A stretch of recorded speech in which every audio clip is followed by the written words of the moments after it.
So now let's see how we can work around with day for night and dew tone effect inside of HitFilm.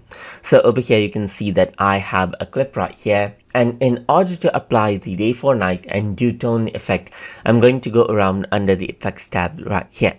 So once I do that, I'm going to go around and scroll down right here until I find out the color grading right here, just like this.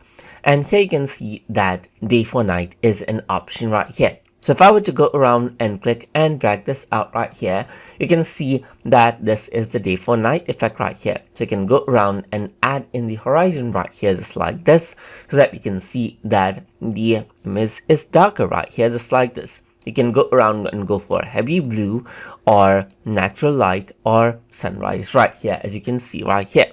So you can go around and change around the red gamma over here on the bottom, change it around onto blue, or change around the brightness of the bottom part. And you can go around and change around the saturation as well. So far, that is the top part. You can work around with the gamma on the top part as well. Work around with the brightness, just like this, and change around the hue as well, according to how you want.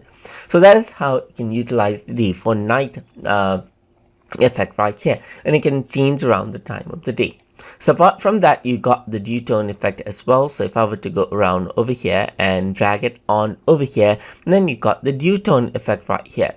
That means you can select the brighter and darker part. So the darker part are selected as blue right now, so you can select something like green right here, let's say for example, and now what happens is that you got white and green color right here. Similarly, you can select yellow, let's say for example, and now the brighter parts are yellow while the darker parts are green, as you can see. You can go around and change around the threshold of how it seems, and you can go around, work around with the softness right here as well, and you can blend it out with the original right here, just like this. And over here you can work around with lightness right here, and you can work around with intensity just like this as well. So that is how you can work around with day for night and dew tone effect inside of HitFilm. So I hope you guys learned something as always, and as always, please like, comment, share and subscribe.